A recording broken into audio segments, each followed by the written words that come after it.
This video will guide you through how VisionWorks, our next-generation life planning software, can take your financial planning business to the highest level. Thank you for your time today. Last week, we talked about the 5 main plan themes and briefly mentioned the 3 C's. This week, we'll elaborate on them. All plan tactics are one of the 3 C's: convert, create, conserve, in a special form of conserve, reduce income taxes. All plans should apply tax reduction tactics. Why should clients pay governments more income tax than they need to? In the case of the net cash, okay to spend more, and high net worth themes, tax reduction tactics apply, but the convert, create, and conserve tactics aren't required. They can, however, be used to enhance a plan. Of all the themes, house rich and cash poor can be resolved by using the widest array of the 3 C's tactics. Today, we'll use it to apply the 3 C's. So let me bring up VisionWorks. And what I'm going to do is copy the house rich, cash poor theme. And I'm going to start by applying taxes.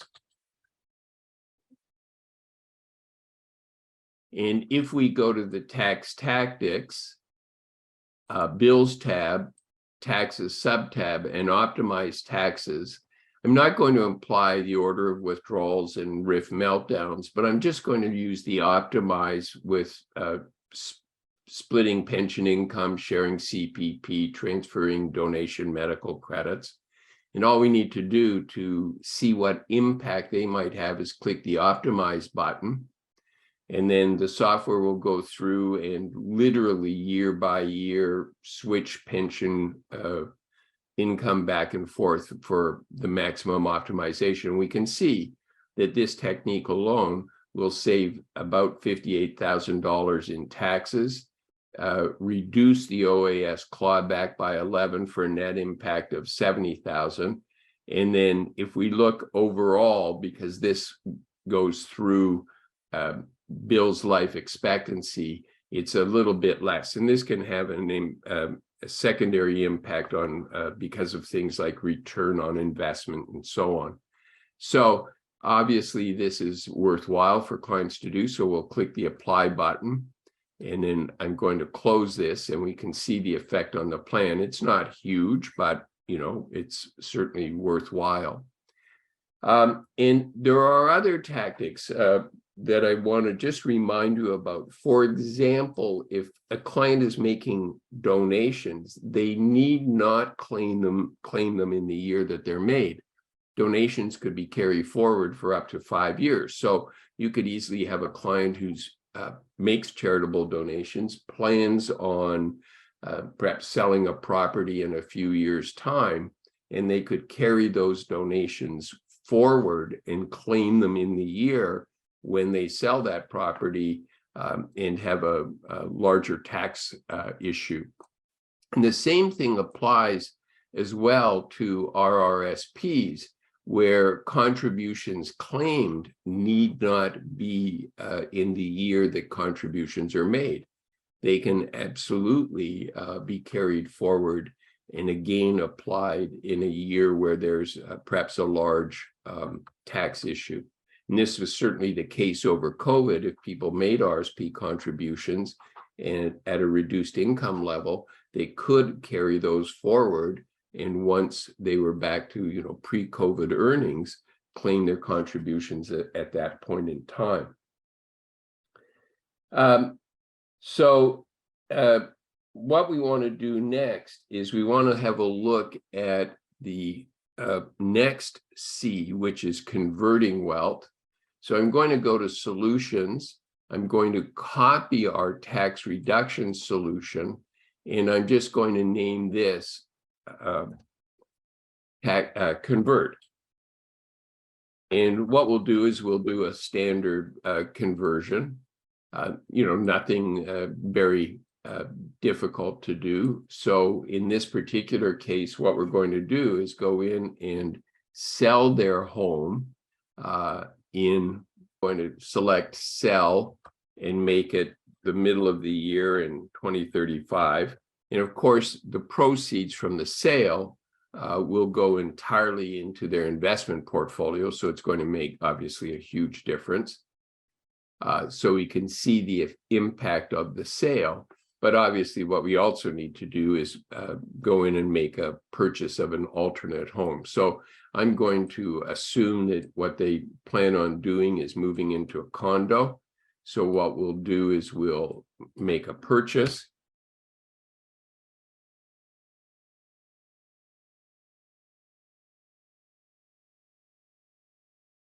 And I'm going to make it $1,750,000. They sold a house that was worth $1,250,000. So I don't expect that they'll want to, appreciably have a lesser space.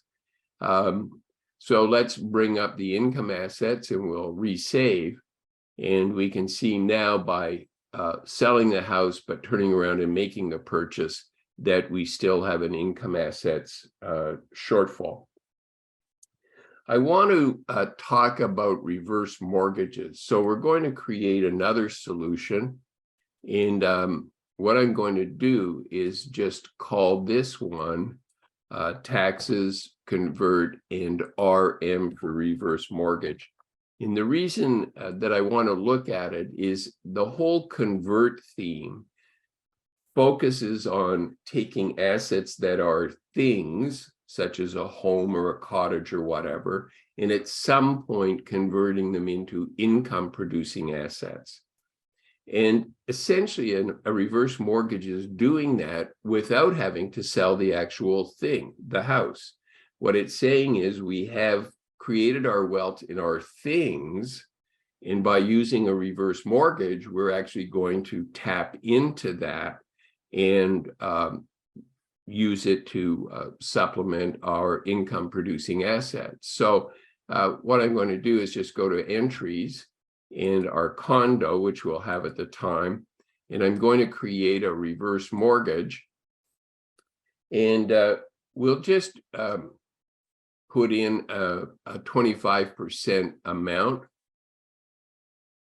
And I'm also going to apply what is today, at least, the current interest rates for any loans. And what we can see then when we look at income assets is the jump up in the income assets as a consequence of the reverse mortgage. So it's made, quite a reasonable difference in this particular plan. The next thing that I want to look at is creating wealth. And I think this is very important to think about. So we'll create a new what if scenario, and we'll call it create. And I'm just going to make a little adjustment here. I'm just going to call this HRCP for house rich, cash poor. And I'm going to call this career. And what I've done in this particular plan is that I have Bill as someone who is self-employed. And I think that looking at what does your business have to do for you is something that isn't necessarily commonly done. And I'm going to suggest the reason is that most planning software is in fact static. We've talked about this a great deal.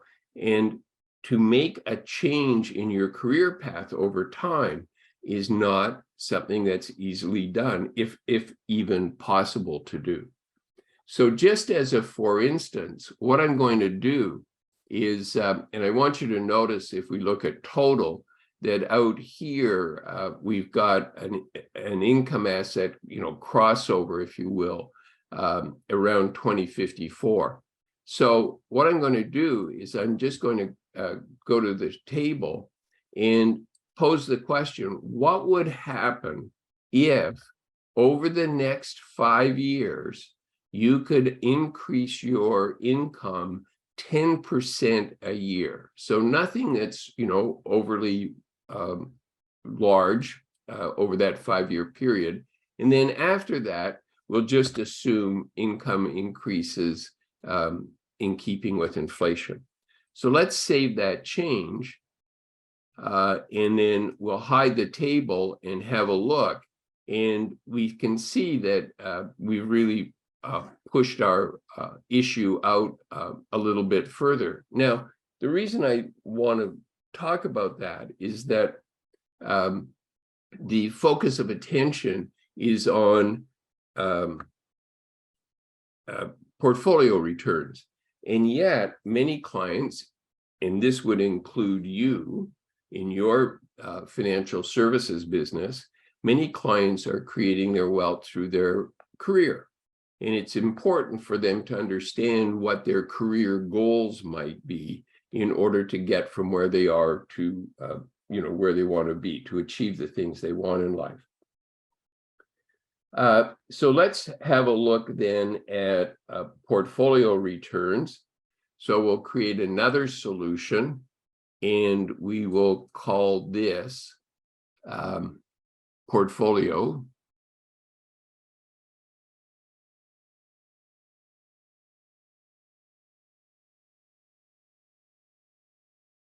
And I'm going to the allocation tab. So just keep in mind, under entries, when we put in portfolios, current entries or current holdings are the portfolio you have now.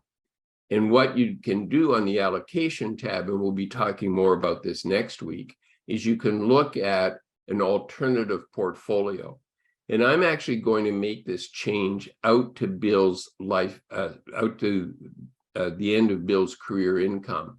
So I just need to select this current year, click the edit button, select an alternate portfolio. So I'm going to select the growth portfolio. And I want you to notice that it wasn't a large change. It was 3.74% net up to 4.5. So we're not going to expect anything too much from this. And then I'm going to go down to 2035. And at that point, which is the year he retires, I'm going to select a balanced portfolio. So we've made a change, small change in the return expectation over the next number of years. And I'm also going to apply it to all of his portfolios, non-reg, TFSA, RSP. And when we click the save button, we can see that, again, there's an impact, although, not huge. We didn't increase the portfolio return drastically. So we've looked at downsizing the house, a convert tactic. We've looked at using a reverse mortgage. We've looked at Bill's career, what impact it might have. We've looked at portfolio returns. And what I want to suggest then is that one of the things that should be also looked at, and it depends on the client, and this is where financial attitudes are very useful. If a client has a high spending score, then changing their expenses might be, fairly challenging for them. So we have to keep in mind that one of the reasons we look at financial attitudes is to better understand what's going to suit people, and not propose changes that may be fine in theory, but might be very difficult for clients to maintain. So what I'm going to do in this case, just to follow the whole theme of the 3 C's, is I'm going to go to this entertainment entry, restaurant expenses, and I'm going to change it from $18,000 a year to $6,000 a year. And then what I'm going to do, and we can see the impact that after-tax spending has, it almost corrects the entire problem. The issue we have is just now in the final year, which is the life expectancy year, and we have the sale of the cottage and capital gains being realized and so on. But changing that after-tax spending, of course, is pretty dramatic. But what I'm going to do is I'm going to say, well, we've spent $12,000 less on restaurants, but what we're now able to do is take that money and we'll apply it $6,000 to each of Bill and Sue. We freed up the cash flow, so now we're going to apply it to their RSP contribution. So we'll do that for both Bill and Sue.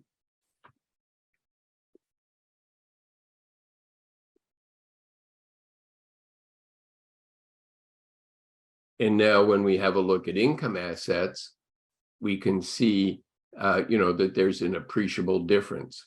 So again, we can have a look at how people are spending money, and then we can look at alternatives where they're capturing expenses, saving them, and building their wealth for their retirement years. I think it's very important when we have this conversation with people that we actually are somewhat granular in people's expenses. I don't think a plan that says you need to save more is actually very effective. It's like a grocery store mentality. I'm going into the grocery store, I'm going to walk down the aisle that says save an extra $1,000 a month, and I'm just going to pick that product off the shelf. In order for people to save more, what they have to do is spend less on other things. And that involves a values-based lifestyle decision, a trade-off. So when we have a plan that's very general and it says, oh, you've got to save more, it doesn't help clients consider how they're spending money and what areas that they're spending on that are not as important to them as other things. So that way they can identify where they're going to cut back on expenses in order to use income to, build wealth for the future. When you have gone through and done a number of these changes with clients, as much as it's very impactful to do the taxes at the beginning, and I have seen to see how sensitive the plan is to tax tactics, and I've seen plans where just doing tax optimization, pension splitting, and so on, has made a difference of $500,000 in the plan. And that alone could be sufficient to skate the whole financial forecast on side. But if we've done that and then made other changes, then I think it's very important that we go back and do one more tax optimization. So we'll do that for Bill, and we'll see, if there's a difference. You may recall that originally there was about a $60,000 difference. And now we see, because of other things like saving money and so on, that through Sue's life expectancy, it's now $141,000 difference. So that's pretty significant and important that we go back and reconsider these things. The other thing that I think it's important to understand is that when we're dealing with clients, we don't want to overwhelm them with too many to-dos.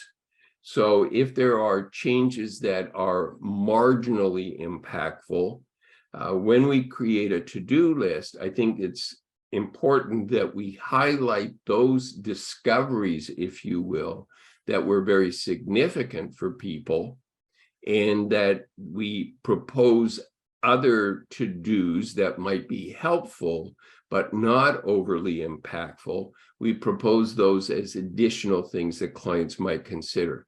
But we really want to deliver to clients just a few to-dos. Do these few things, and they will make a significant impact, a significant difference in your financial well-being.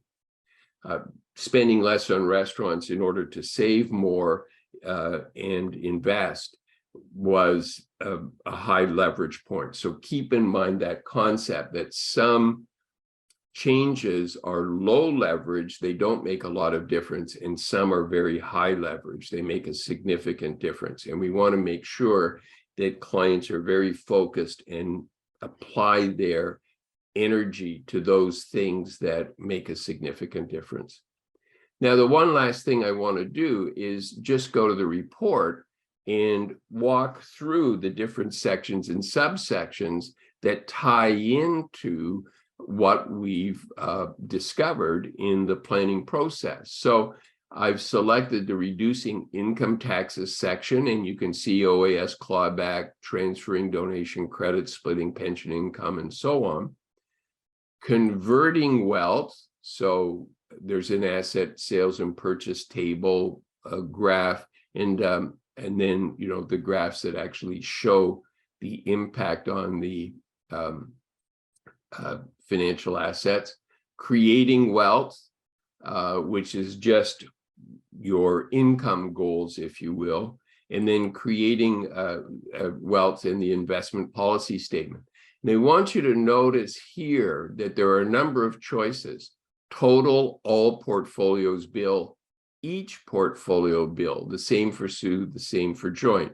And I'm going to recommend that in a plan, if you have a lot, each portfolio and all the output for an individual portfolio, if you have a lot of content that's about portfolios, that it's overweighting the impact in the plan. It makes the plan about portfolios.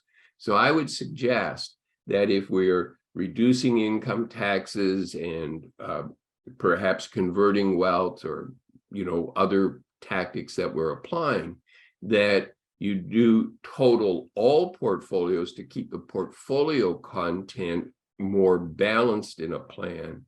And then, and again, we'll discuss this next week, what you can do is you can create a separate document, and in that document, you can have each portfolio. So you can create an IPS document that's separate from the plan itself. And then that gives, I think, a better overall balance to the different types of tactics. And then, of course, you can see conserving wealth. And I'm a particular fan of this current and proposed spending plan approach. It shows the expenses before and the expenses after, and helps clients focus in on the changes that they need to make. So let's click the print preview button.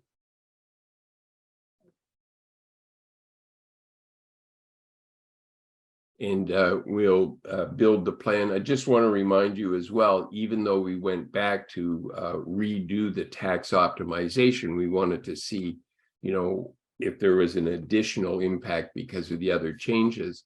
When a report is built, the report does go back and redo tax optimization. It does it automatically, simply because from the time you did a tax optimization until you build a report, there are other changes you could have made. So it's important that the software update the tax optimization to the most recent impact. So we can see the reduction in OAS clawback is 46,000.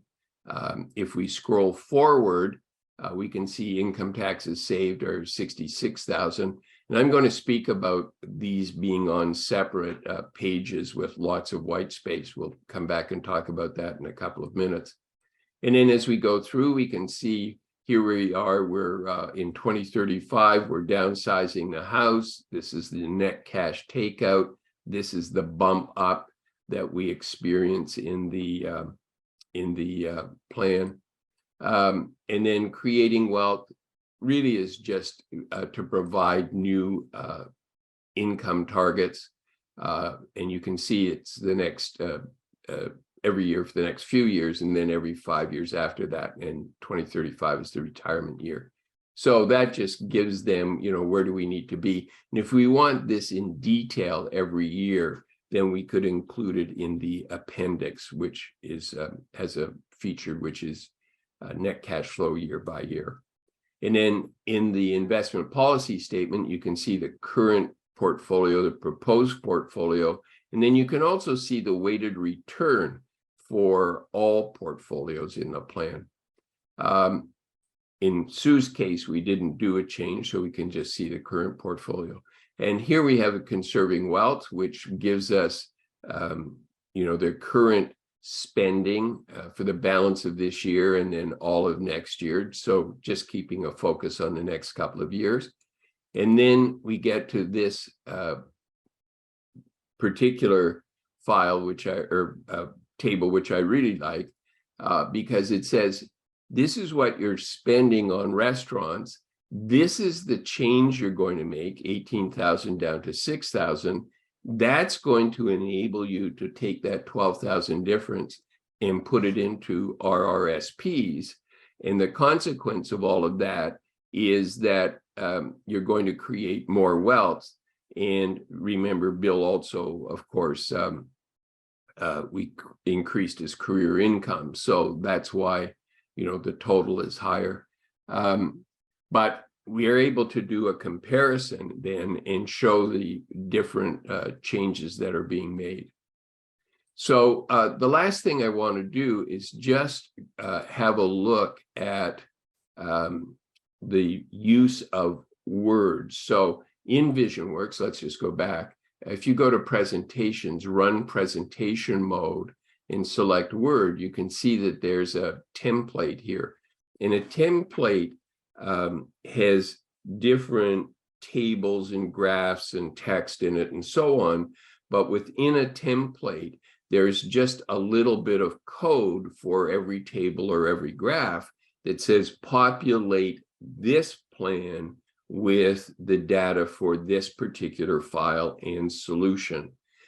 So we have a number of these templates that you can use, and they basically follow the standard content of a plan. So you would select Word and then run Word, and I've already done that. So I'm just going to bring up the Word file, and I've just reduced it to the sections and subsections that we have been looking at. But what I wanted to show you, you can see, for example, here there's a financial starting point, net worth table and graphs. But what I wanted to show you is we do have these graphics. You may find them a little simplistic, but really with clients, when we talk about a plan, we're talking about a story. We're walking them through different things that have been done to help get them from where they are to where they want to be. So again, it's the overall simple graphic, the overview, if you will, some commentary about it. Then we get into the first and most important thing, which is reducing taxes. And I want you to notice that where something was not applied, then that says not available. And then what you're able to do, of course, is you're able to delete anything that doesn't apply. And then, for instance, let me just turn on paragraph markers. I can delete that page break, and now I can include other things that do apply. So we'll get rid of that and add in the OAS clawback impact. So we're able to go through and select different sections and subsections that are, relevant. So when we produce a report through VisionWorks, there are certain limitations in the sense of white space and so on. But if you export everything into Word, then you have much greater control, and you're better able to produce a report that just looks exactly the way you want it to. So again, I always encourage advisors to think in terms of doing Word reports. So those are the things that I wanted to cover today. I wanted to look at the 3 C's in a little more detail. Reduce income taxes, a special form of Conserve, but otherwise the 3 C's are converting wealth, creating wealth, not just through portfolios, but it could also be through one's career, and conserving wealth, and keeping in mind that conserving can be challenging for people and may not be sustainable over time. People spend what they spend. So again, if a plan is based largely on budgeting, I would suggest that the sustainability of the plan may be questionable. So thank you again for your time today. And next week we will look much more at portfolios and allocations over time and investment policy statements. Thank you. Book a demo. We'd be happy to show you more of VisionWorks' incredible features.